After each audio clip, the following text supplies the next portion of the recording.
Hello friends and welcome. I'm Sarah Liz and I am really excited to share these projects with you today. We're going to make a couple winter themed tea boxes, but more than that, we're going to talk about a bunch of techniques for die cutting. Okay, so here's the project I have for you. It's called a tea box. You can absolutely put some tea bags in there or some chocolates in there, but I made a bunch of them because for the holidays, I love to give personalized Post-it notes. Those were both gifts for my husband in the last couple years, and they fit just perfectly in here.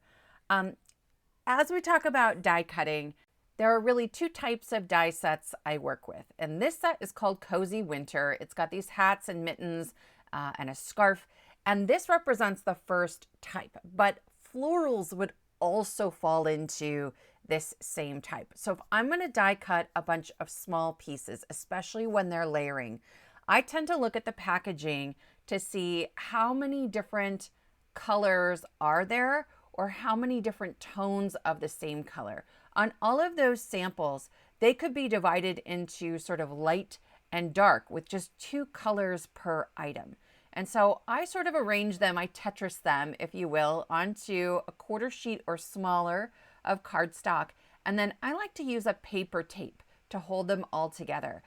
This is mint tape, but Post-it tape is really kind of the same thing. And by arranging them on the cardstock, I work with as many as possible at a time. And I feel like I get the most bang for my buck from my cardstock. There isn't a lot of wasted space in there. I like to have some of my paper tape going over the edges, and then I sort of trim off right along the edges. This is a 4 1/4 by 5 1/2 because I have a lot of that in my stash, but that's going to help me to die cut from multiple pieces of cardstock and know where to line it up since I can't see through the tape. But then this step right here, this is critical. Before I die cut anything, I go through with my pokey tool and a mouse pad or any slightly squishy surface, and I use my poker to poke through all of those little holes. So once I run this through my die cut machine, I know exactly where to put my pokey tool to get any die cuts out that may stick into the die. Here you can see a lot of mine stuck to my plate, but not all of them. And now I know exactly where to go, where to aim, and I'm not sort of searching for or hunting for that little release hole in the die cut. So I divided these dies into 2 groups, a light and a dark. And I started with this lavender color. If I have some that are stuck to my plates, I use one plate to scrape them off the other, especially since I use a Gemini Junior and that double-sided cutting plate starts to fall apart after a while. I've had mine since the middle of July, and I will have a video coming out in the next month showing you how I've maintained that plate for so long, given that I am a heavy die cutter. But no matter what machine you're using, scraping your plates is actually a pretty quick and easy way to remove all of those little extra bits. Here, I'm coming in with some pale purple ink on the lavender just to add a little bit of that illusion of roundness to the hat and the mittens, but you absolutely could skip that step. When it comes to gluing them together, I have a little glass jar. This was a wee yogurt jar that I just cleaned out and removed the label. And then I have a baby wipe tucked into the bottom. I've been using that same baby wipe for so long that it's practically a piece of plastic at this point.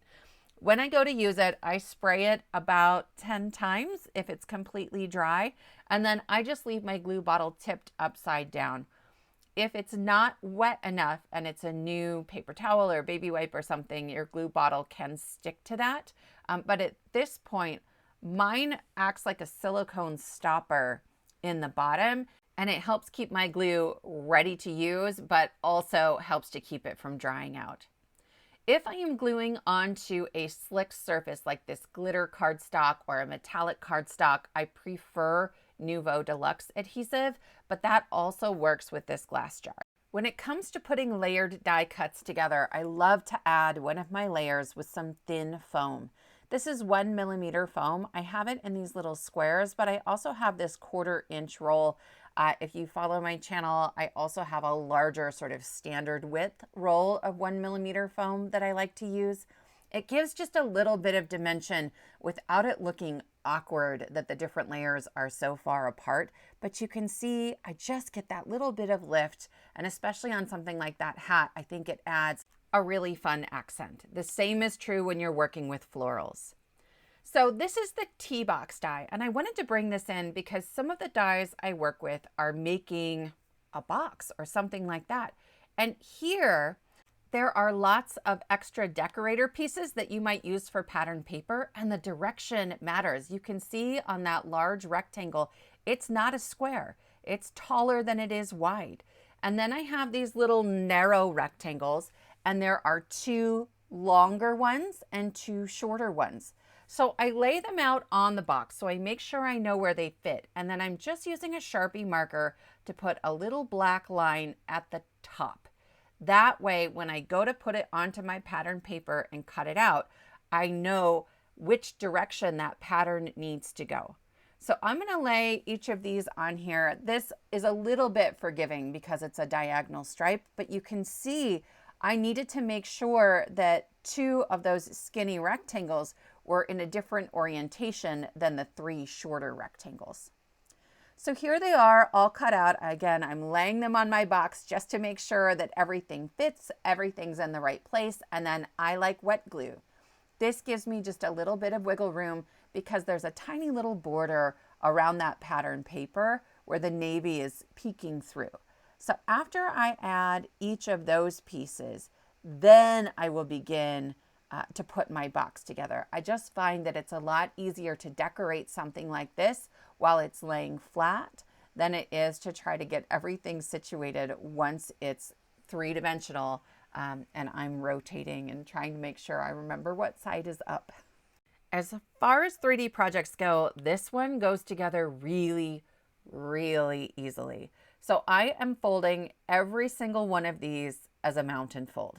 Super quick and easy. Then I will add all of my double-sided tape at the same time to make sure I'm not, again, trying to fiddle with things while they're up in the air. These little flaps at the top are maybe the trickiest, but they're not hard. You just need to pay attention to where your score lines are.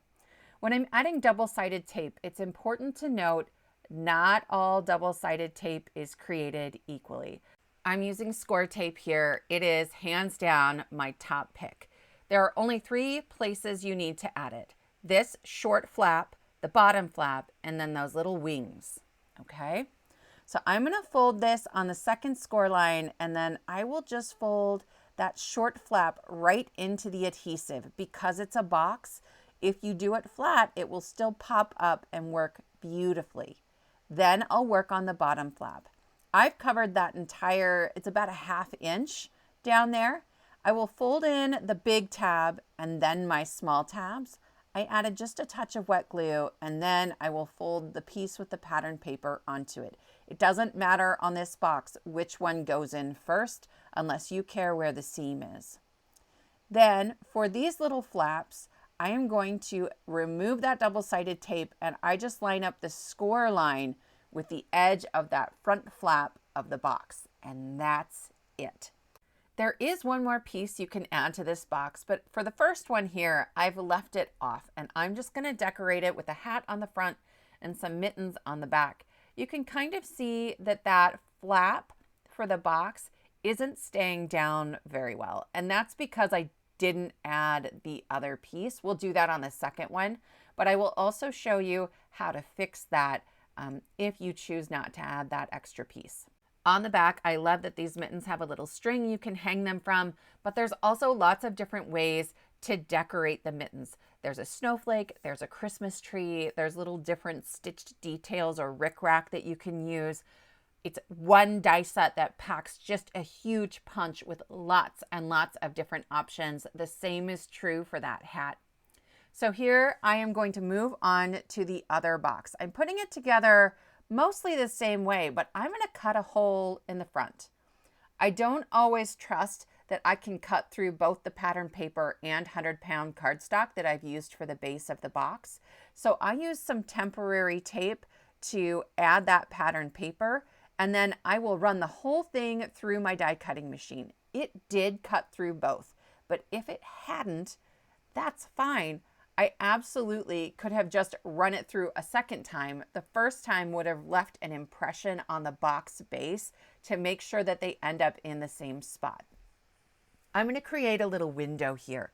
So I used that large rectangle die to cut a piece of acetate. And then I'm using, again, some double-sided tape to add the acetate to my little window patterned paper. Here, you probably could use a lesser quality double-sided tape because we're just adding a window. We're not asking it to hold the entire box together. But if I've got my Scor-Tape out, I'm just going to stick with the same thing all the way through. Then I'm going to edit out my giant head getting in the way while I try and line up those windows. A little bit of wet glue really helps to make sure that those get lined up neatly as well. And then I'm going to start putting my box together. I've removed the release paper from that short flap, and then I will just lay the longer flap into it. And when I pick up my box, I realize that I have put the pattern paper on the wrong side of the box. Technically, you could do it either way, but it would open like a left-handed box if you left it there. So I'm just going to peel that off. I do that a lot. I just slide my little pokey tool right underneath there. Then I'm going to work on the bottom, same as before. I removed the release paper. I added my short flaps into the double-sided tape, and then my long flap with my patterned paper. And I'm going to use my bone folder on the inside to press that down nicely. Here's the piece we didn't use the first time. It is like a little door on the front that covers up that window. So I'm going to add my pattern paper, and because this is going to be extra thick and my box flap is going up and down over it, I made sure to add extra glue, and I sort of smeared it all the way to the edges right up at the top where that box top is going to cover it. And then I will add this to my big box. I find it easiest to do this while holding it in the air because I can sort of pinch my fingers along the sides from different angles and make sure it's on there perfectly. I don't want it too low and then it won't stand up on display. I don't want it too far to the left and then it won't close right over the front of the box. For the top flap, I have removed the release paper and I will line up the edge of the cardstock with the score line on that side flap. And that's it. And you can see that with that front door added, it closes beautifully and it stays closed. And I love that little window in there. There are 3 different shapes of dies for your window, but really you could use any shape die that fits on the front of the box. For this other one, I'm going to add a little Velcro. This is 3/8 inch Velcro dots. You can get them on Amazon, you can get them at your local craft store, all over the place. And I'm going to cut it in half and then I'm going to lay them together. I like to put the clear side on like the pattern paper above the hat and the white side on this inside flap of the box because it's less visible there. I will lay that onto the inside flap and then I will add in my Post-it notes. Otherwise, it's hard to get enough leverage to get the Velcro to stick. Then I will press the whole thing closed and that picked up the other half of the Velcro dot and I'll just stick my finger in there and make sure it's pressed down firmly. And that finishes up our 2 boxes. Here's our slightly fancier one with tea and some chocolate. This is my husband's favorite peach tea. And then in this slightly simpler one, I have 2 of those personalized notepads that I've given to my husband. These are Post-it Note brand. They fit all Post-it notes and I just think it's awesome. I hope this was helpful for you and that you learned some tips that will be useful for you as you do some more die cutting. If you enjoyed this video, please give it a thumbs up, consider subscribing, and I will see you next time.